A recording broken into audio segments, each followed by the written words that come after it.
The distress call came at 3 in the morning, ship time. It cut through the silence of deep space like a knife, filling the bridge of the ES Valiant with its desperate, crackling plea.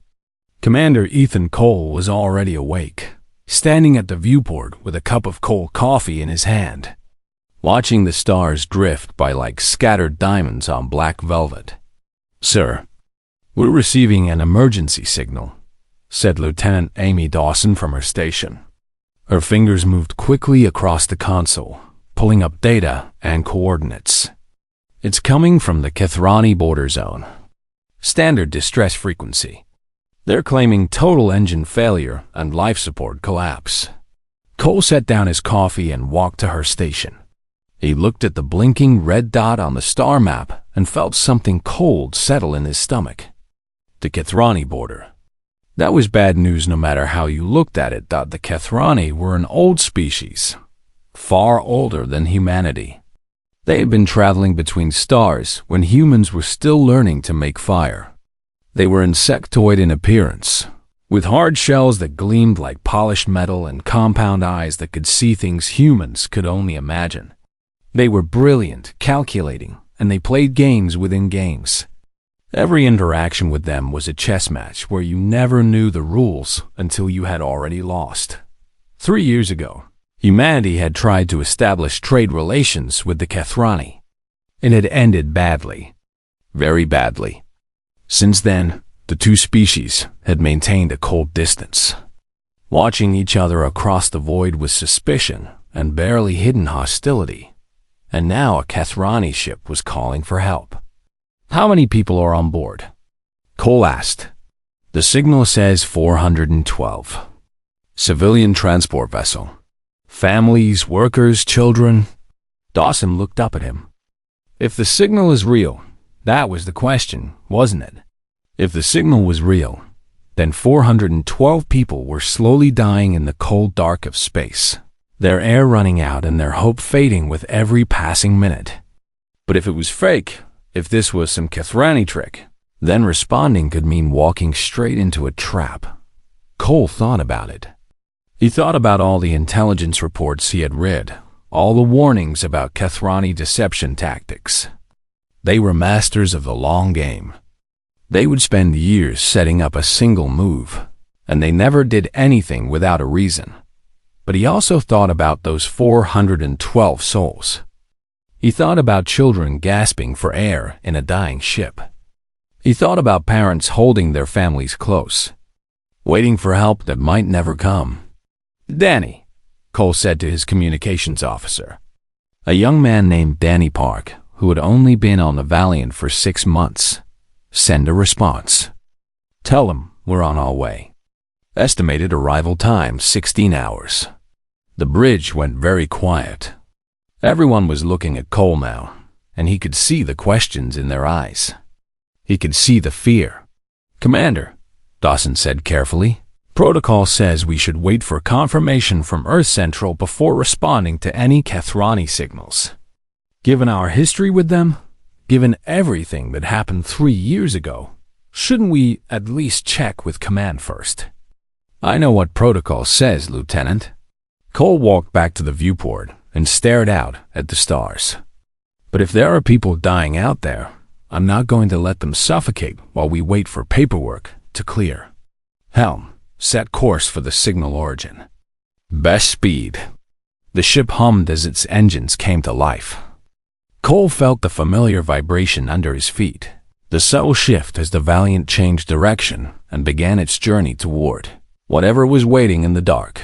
He wasn't stupid. He knew this could be a trap. The Kethrani were perfectly capable of faking a distress signal to lure human ships into an ambush. They had the technology, the patience, and the motivation. If they wanted to start a war, this would be an excellent way to do it. But Cole also knew something else. He knew that if he ignored this call, if he let those people die because he was too afraid to take a risk, he wouldn't be able to live with himself. Some things were more important than safety. Some things were more important than protocol. Being human meant answering when someone called for help, even when it was dangerous. even when it might be a trick. You answered, because that's what decent people did. The hours passed slowly. Cole stayed on the bridge, watching the stars slide by, thinking about what lay ahead. His crew worked around him in quiet efficiency, checking systems and running diagnostics and preparing for whatever they might find. About 4 hours into the journey, Dawson's console began to light up with new signals. She frowned, checked her readings twice, and then looked up with surprise in her eyes. "Commander, we've got company. 3 other vessels are converging on the same coordinates." "Military?" "No, sir. That's the strange part." Dawson pulled up the identification data. "We've got the Meridian, a cargo hauler out of Titan Station. The Copernicus, a science vessel from the research course. And the Sterling Dream." Cole turned around. "The Sterling Dream? The passenger liner?" "Yes, sir. She's got about 2,000 civilians on board.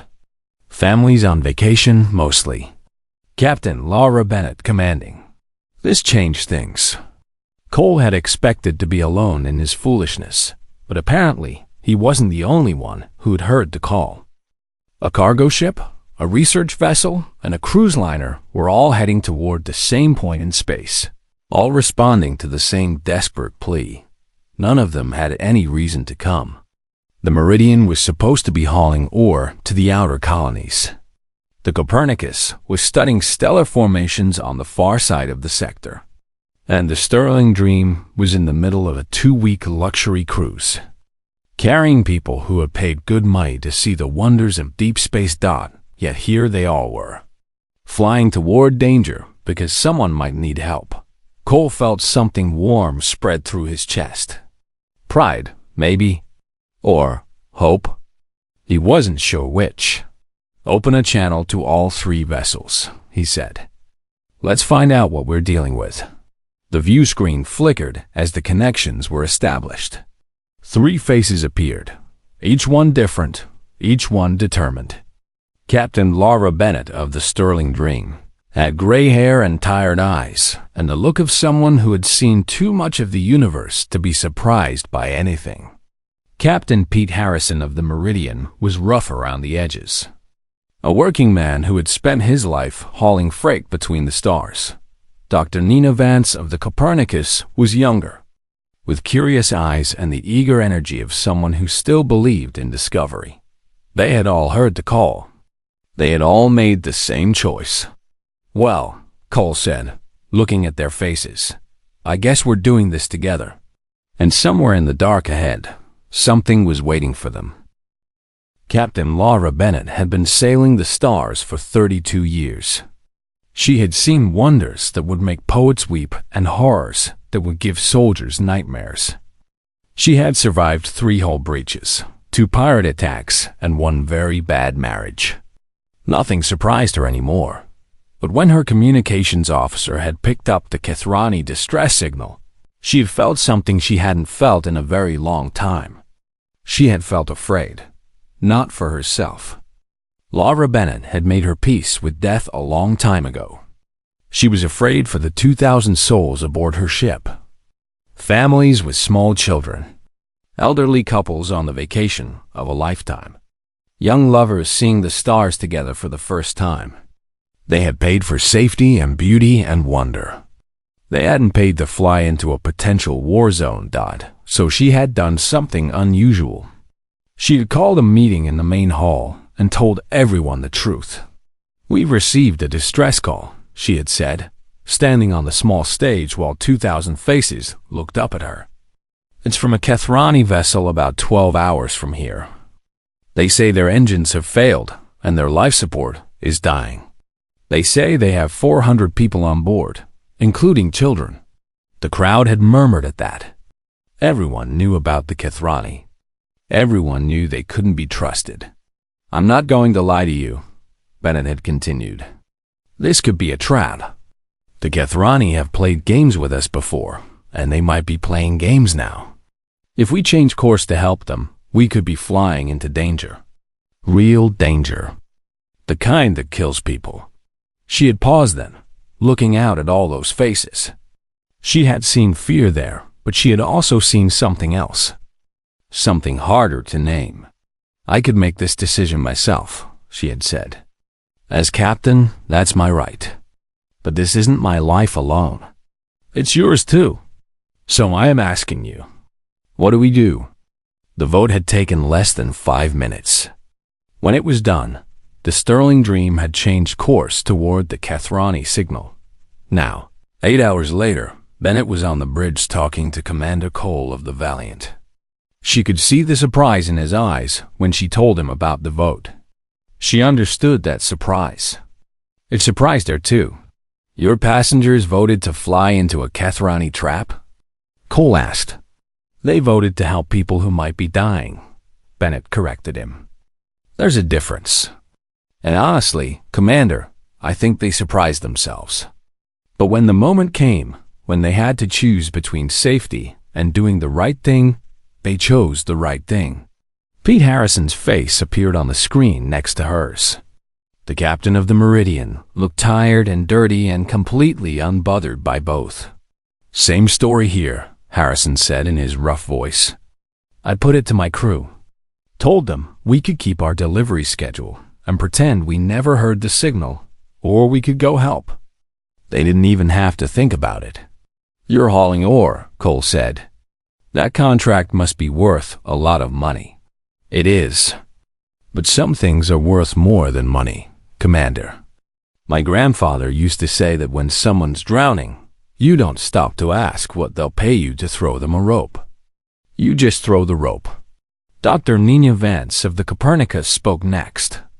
She was younger than the others, maybe 35, with bright eyes that held the fire of someone who still believed the universe was full of amazing things waiting to be discovered.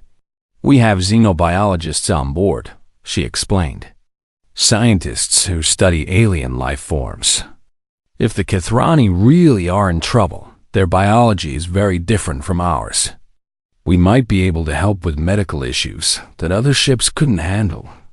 Dr. Vance, Cole said carefully, your ship has no weapons. No shields worth mentioning. If this is a trap, you'll be completely defenseless. Vance smiled at that. It was a strange smile, calm and knowing. Commander, I've spent my whole life studying the universe. I've learned that the most interesting things always happen at the edges, in the places where you're not supposed to go. If I die out here trying to help someone, well, I can think of worse ways to end a career. Cole looked at the 3 faces on his screen. A cruise ship captain with 2,000 civilians. A cargo hauler who had abandoned a fortune in contracts. A scientist who had never held a weapon in her life. None of them had any business being here. None of them had any obligation to risk themselves. And yet here they were. All right, Cole said finally. Here's how we're going to do this. The Valiant takes point. We're the only ship with real weapons, so if there's trouble, we'll be the first to deal with it. Sterling Dream, you hang back. If things go wrong, you turn around and run. No arguments. Understood, Bennett said. Meridian, you've got cargo holds. If there really are survivors who need rescue, you've got the space to take them. Copernicus, stay close to the Sterling Dream.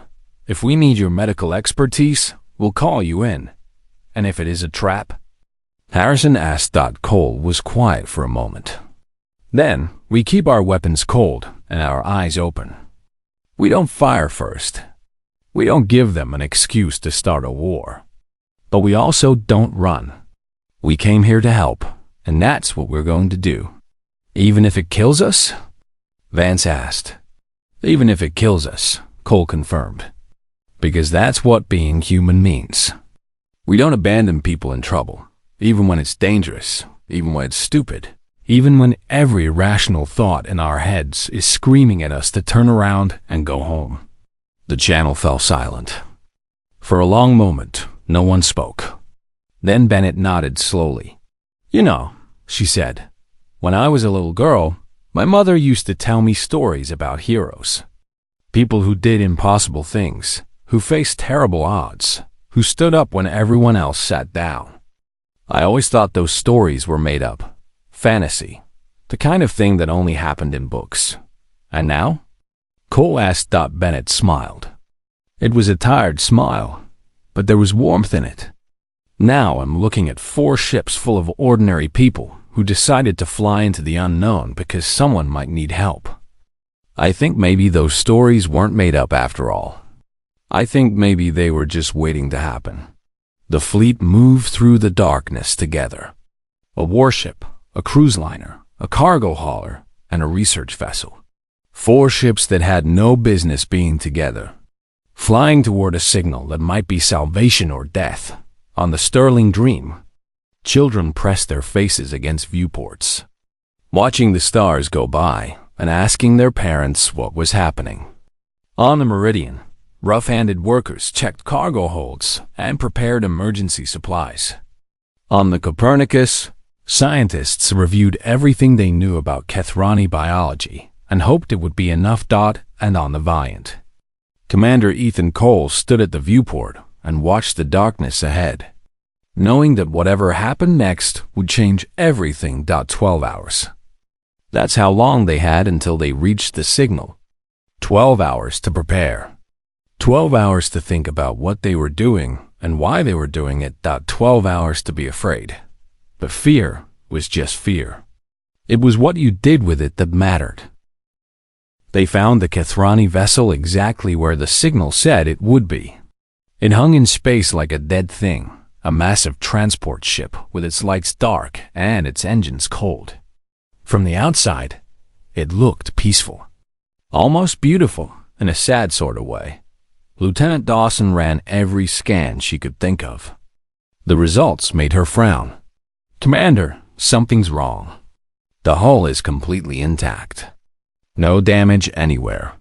No debris. No energy signatures that would suggest system failure. She looked up from her console. If their engines failed and their life support collapsed, there should be signs of it. But this ship looks like it just powered down and went to sleep. Cole felt his stomach tighten. He had known. Part of him had known from the very beginning. But knowing something and facing it were 2 very different things. It's a trap, he said quietly. Before anyone could respond, space around them exploded with light. Ships materialized from behind asteroids, from the shadows of nearby moons, from places where no ship should have been able to hide. 12 Kethrani warships surrounded the human fleet in a perfect circle, their weapons glowing with deadly energy. Their targeting systems locked and ready. The bridge of the Valiant erupted into chaos. Officers shouted warnings. Alarms began to wail. Somewhere someone was praying. All ships, hold fire, Cole commanded over the fleet channel. His voice was steady, even though his heart was pounding so hard, he could feel it in his throat. Weapons stay cold. Repeat, weapons stay cold. Commander, they've got us completely surrounded. Pete Harrison's voice crackled through the speakers. The Meridian doesn't have shields.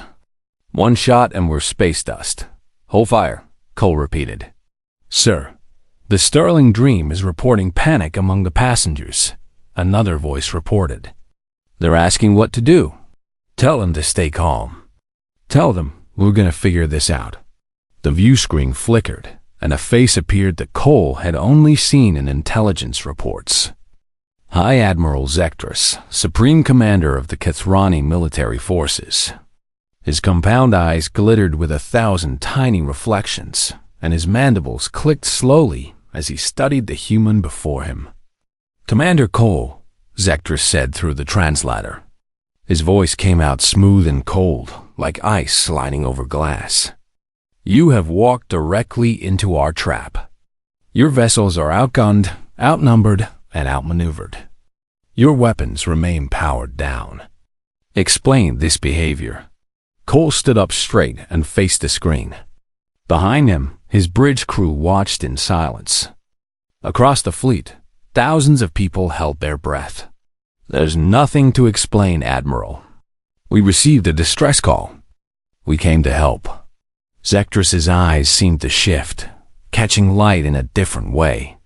You knew it was a deception. Your species is not foolish. Your intelligence services surely warned you of possible Kethrani activity in this sector. You suspected a trap, yet you came anyway. We hope we were wrong. Hope. The Admiral made a sound that might have been a laugh. You risked 4 vessels and thousands of lives on hope. Your military doctrine does not support such action. Our military doctrine supports protecting life, Admiral. All life, even Kethrani life. Silence. Zektra stared at Cole, and Cole stared back. Neither of them blinked. This is illogical, Zektra said finally. We have studied your species for many years. We have watched your wars. We have analyzed your conflicts. We have observed your expansion across the stars. We believed we understood you.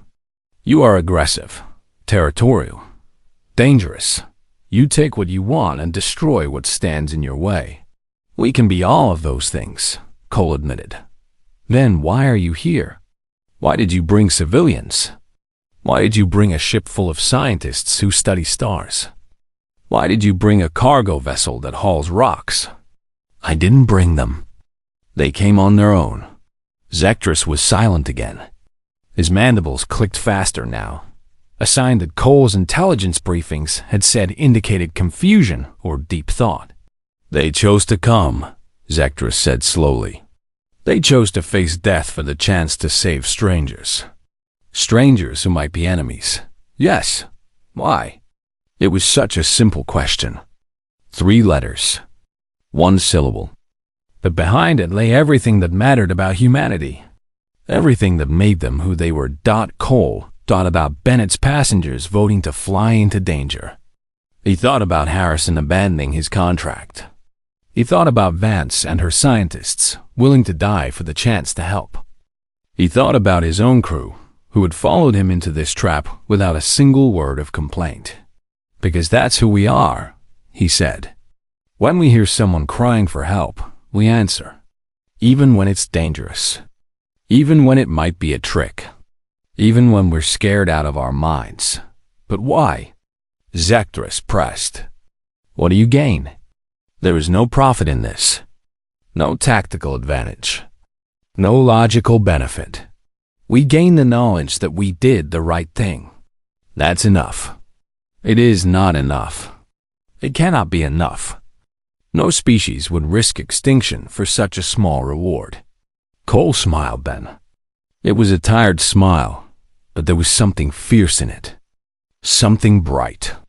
Admiral, you've been watching humanity for years. You've studied our wars and our conflicts and our worst moments.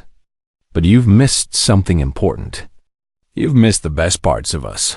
And what are those? We remember what it feels like to be alone in the dark, hoping someone will come. We remember what it feels like to be afraid and helpless and desperate. And because we remember, we can't ignore it when someone else feels that way. Cole paused. Even if there are enemies, even if they might be trying to kill us, we answer because that's the only way we know how to be human. The Kethrani warships held their positions. Their weapons stayed powered and ready. But they didn't fire. Something in the air had changed. Something in the way Zektris was looking at Cole. You speak of empathy, Zektris said quietly. Of feeling the pain of others. Yes, we have studied this concept. We have never understood it. It seems like weakness. A flaw in your design. Maybe it is, Cole said. But it's also our greatest strength. Because empathy means we're never really alone. When one human suffers, all humans suffer. And when one human fights, all humans fight. He gestured at the viewport, at the 4 ships floating helplessly in the middle of an enemy ambush. Look at us, Admiral. A warship, a cruise liner, a cargo hauler, a science vessel. We didn't come here as an invasion force. We came here as people who heard a cry for help and couldn't ignore it. That's not weakness. That's something else entirely. Zektris stared at him for a long moment. Then, without another word, he cut the communication. The screen went dark. The bridge fell silent, and outside, 12 Kethrani warships continued to hold their positions, weapons ready, waiting for orders that hadn't come yet. Cole sat down in his chair and looked at his crew. They looked back at him, waiting.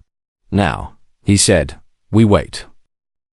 The Kethrani fleet withdrew slowly, their ships fading into the darkness like ghosts returning to the shadows. One by one, they disappeared from the sensors, leaving the human fleet alone in the vast emptiness of space. No one cheered. No one celebrated. What had happened didn't feel like a victory in the usual sense. It felt like something stranger, something deeper. A test they hadn't known they were taking. A question they had answered without realizing it was being asked. Commander. Cole stood at the viewport of the Valiant and watched the last Kethrani ship vanish into the void. His hands were trembling slightly, the aftereffect of hours of tension finally releasing from his body. He was alive. His crew was alive. The entire fleet was alive, and somehow, impossibly, they had changed something. "Sir," Danny Park said from his station, "we're receiving a transmission from Earth Central. Admiral Patricia Quinn wants to speak with you." Cole took a deep breath and nodded. "Put her through." The view screen flickered, and Admiral Quinn appeared. She was a stern woman in her 60s, with gray hair cut short and eyes that had seen too many wars. Cole had served under her for 15 years, and he knew that look on her face. It was the look she got when she was trying not to smile. "Commander Cole," she said, "I've been reviewing the sensor data and communication logs from your encounter. Do you realize that what you did today violated approximately 17 different protocols?" "Yes, Admiral. You flew a military vessel into a known trap. You allowed civilian ships to accompany you. You refused to power your weapons even when surrounded by hostile forces." "Yes, Admiral." Quinn was silent for a moment. Then, unexpectedly, she did smile. It was a small smile, just a slight curve of the lips, but it was there. "The Kethrani ambassador made contact with Earth 2 hours ago. First communication in 3 years." Cole blinked. "I'm sorry?" "She's requesting formal trade negotiations and a cultural exchange program. She said that Admiral Zektrus filed a report that has caused quite a stir among their leadership." Quinn glanced at something off-screen. He recommended immediate diplomatic outreach to humanity. He called us, and I quote, "a species of profound and inexplicable mercy." Cole didn't know what to say.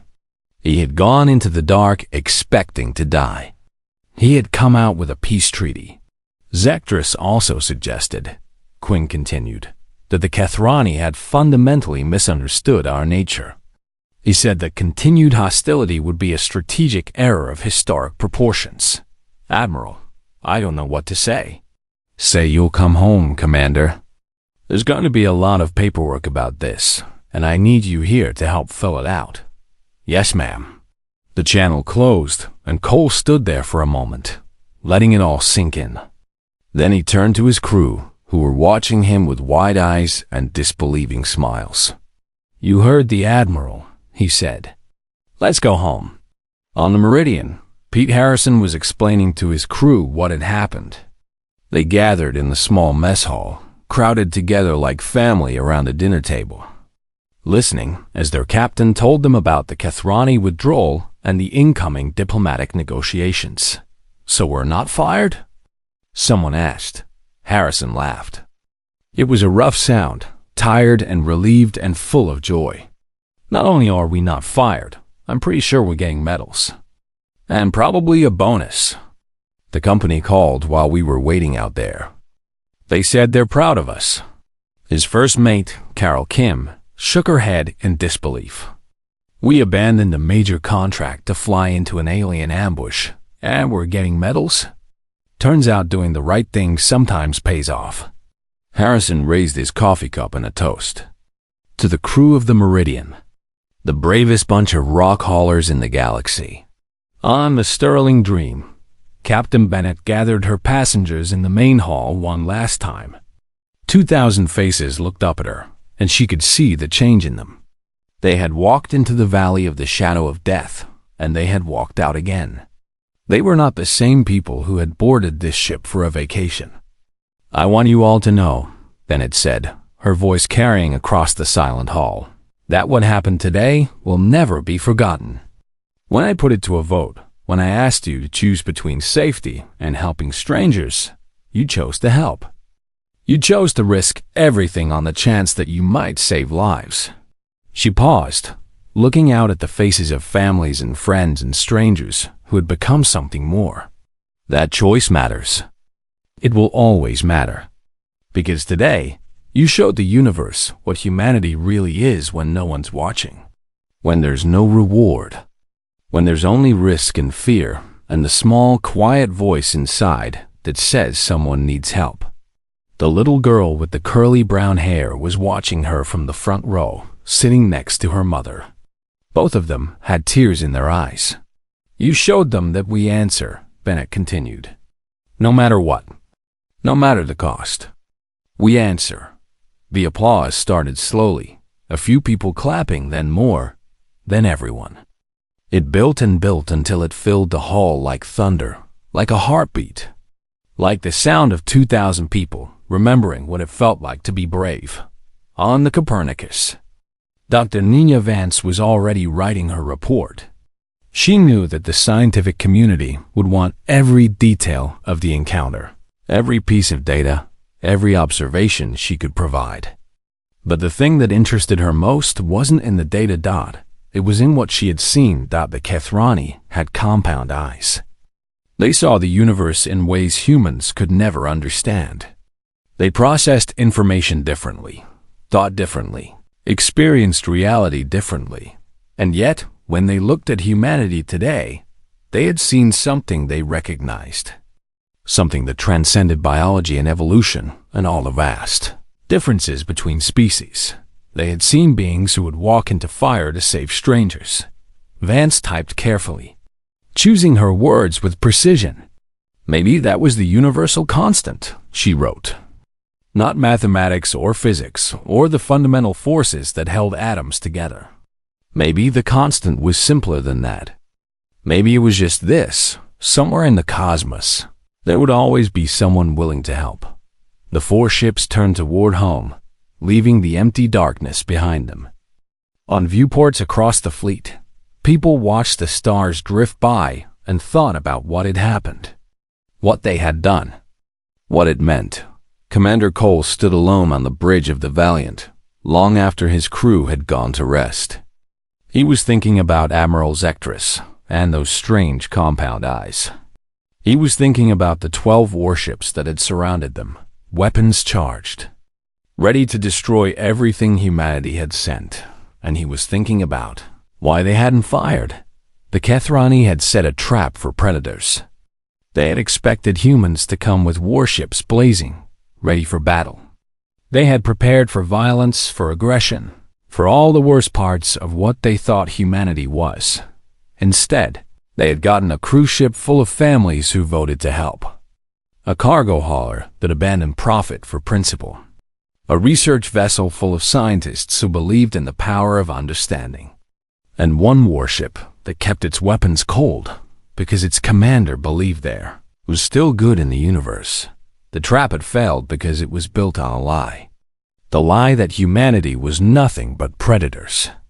The lie that fear and violence were the only things that mattered. The lie that when you called for help, no one would answer. Cole smiled, alone in the darkness of his bridge, looking out at the stars that suddenly seemed a little less cold. They had answered. They would always answer. And now the Kethrani knew it too. Somewhere in their territory, a species that had spent centuries perfecting the art of deception was learning something new. They were learning that the most powerful weapon wasn't always the one that fired. Sometimes it was the one that stayed silent. Sometimes it was just showing up when someone needed you, even when it cost you everything. Humans called it compassion. The Kethrani didn't have a word for it yet, but they would learn. the ships came home. The people returned to their lives. The stories spread across human space like ripples on water, told and retold until they became something larger than the events themselves. They became proof. Proof that when the darkness called, humanity would always answer. And far across the void, in the halls of Kethrani power, Admiral Zektrus sat alone in his chambers and thought about what he had seen. 4 ships. Thousands of people. Weapons cold and eyes full of something he still didn't understand. He thought about it for a very long time, and somewhere, deep in his alien heart, something began to change. The silence lasted for 2 hours. 2 hours of tension so thick you could cut it with a knife. 2 hours of waiting, watching, wondering if the next second would bring death. On the Sterling Dream, Captain Laura Bennett walked among her passengers. The main hall was crowded with people who had come here for a vacation and found themselves in the middle of an interstellar standoff. Children clung to their parents. Elderly couples held hands. Young people stared out the viewports at the Kethrani warships that surrounded them, trying to understand what was happening, but there was no panic. Bennett had expected screaming, crying, chaos. Instead, she found something else. A quiet calm that seemed to spread from person to person like a gentle wave. A little girl tugged at Bennett's sleeve. She couldn't have been more than 6 years old, with curly brown hair and big brown eyes that held far too much understanding for such a young face. "Captain, are the aliens going to hurt us?" Bennett knelt down so she was at the girl's eye level. "I don't know, sweetheart. I honestly don't know. Are you scared?" Bennett thought about lying. It would be so easy to tell this child that everything was fine, that there was nothing to worry about, that the grown-ups had everything under control. But she couldn't do it. This little girl deserved the truth. "Yes," Bennett said. "I'm scared. But I'm also proud." "Proud of what?" "Proud of everyone on this ship. Proud that when we had to choose between running away and doing the right thing, we chose to do the right thing. Whatever happens next, that matters. Do you understand?" The little girl nodded slowly. "My mom says that being brave isn't about not being scared. It's about being scared and doing the right thing anyway." Bennett smiled. "Your mom is a very smart woman. She's over there." The girl pointed to a woman across the hall who was watching them with tears in her eyes. She voted yes. "We both did." "Thank you," Bennett said. "Thank you for being brave." On the Copernicus, Dr. Nina Vance was doing what scientists always did in the face of the unknown. She was observing, recording, analyzing.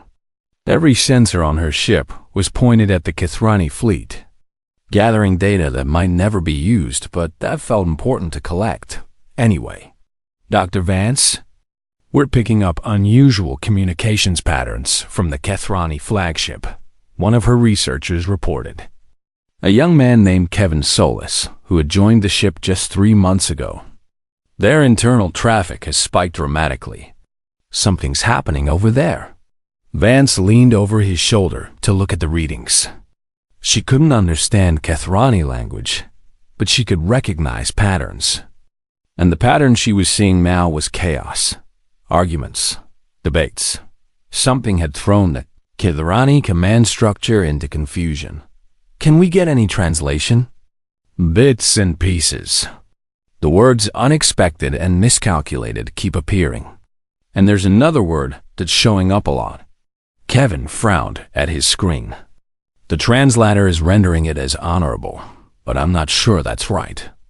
The concept doesn't quite map to anything in human language." Honorable.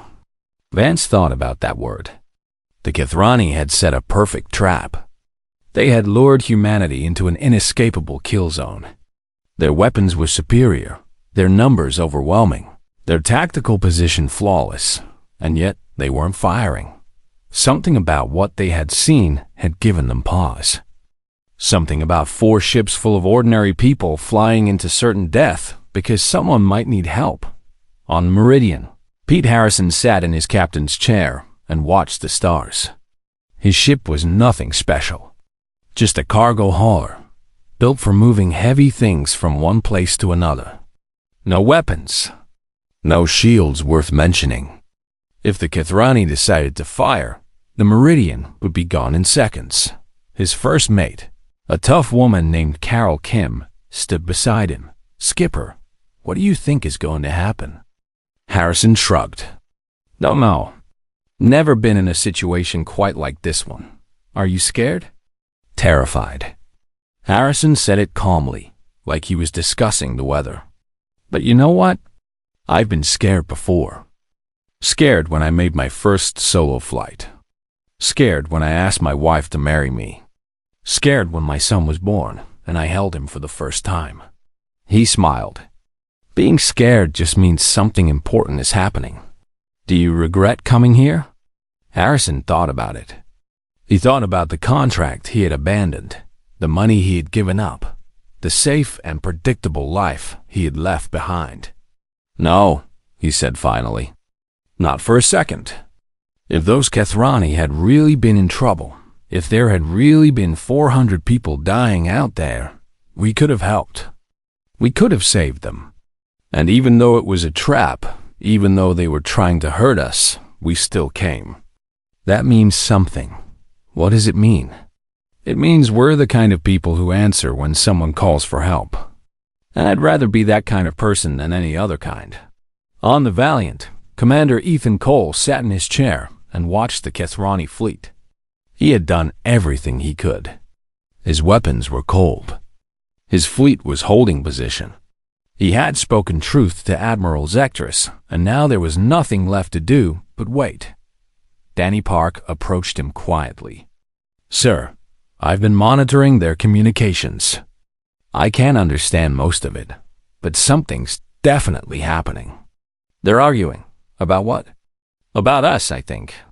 About what we did. About what it means." Cole nodded slowly. He had suspected as much. The Kethrani had built their trap based on everything they thought they knew about humanity. They had expected aggression. They had expected fear and violence and all the worst parts of human nature. Instead, they had gotten cruise ships and cargo haulers. They had gotten scientists and families. They had gotten people who kept their weapons cold and their hands open, ready to help instead of harm. It didn't fit. It didn't match anything in their understanding of the universe. And when your understanding of the universe doesn't match reality, you have two choices. You can ignore reality and keep believing what you've always believed. Or you can change. Cole didn't know which choice the Kethrani would make. He only knew that he had shown them the truth about humanity. The rest was up to them. The hours stretched on. The silence continued. And slowly, gradually, something began to change. The first sign was a Kethrani ship moving out of formation. Just a slight shift, a small adjustment in position. Then another ship moved. Then another. "Commander," Dawson said, her voice tight with tension, "the Kethrani fleet is repositioning." Cole stood up and walked to the viewport. He watched the ships move, trying to understand what he was seeing. Were they preparing to attack? Were they closing in for the kill? No. He realized it slowly, like dawn breaking over a dark horizon. They weren't closing in. They were backing off, creating distance, opening a gap in their formation. The communication screen flickered to life. Admiral Zectrus appeared again, his compound eyes catching the light in that strange, shifting way. "Commander Cole," he said, "we have deliberated." Cole held his breath. "And? We do not understand your species. We believed we did. We were wrong. You are something we have never encountered before. We're just people, Admiral, trying to do the right thing." Zectrus was silent for a long moment. Then his mandibles clicked slowly, and he spoke words that Cole would remember for the rest of his life. "In our culture, there is no concept for what you have demonstrated today. To risk everything for nothing. To face death not for survival or dominance, but for the mere possibility of helping an enemy. This does not exist in our understanding of the universe. Maybe it should, Cole said quietly. Another long silence. Then, one by one, the targeting locks on the Kethrani warships disengaged. Their weapons powered down. The deadly glow faded from their hulls. "We are returning home," Sectress announced. "Our trap has failed. Not because you defeated us in battle, but because we do not know how to fight what you have shown us today." He paused, and something in his alien eyes seemed almost like respect. "We will need to reconsider many things,"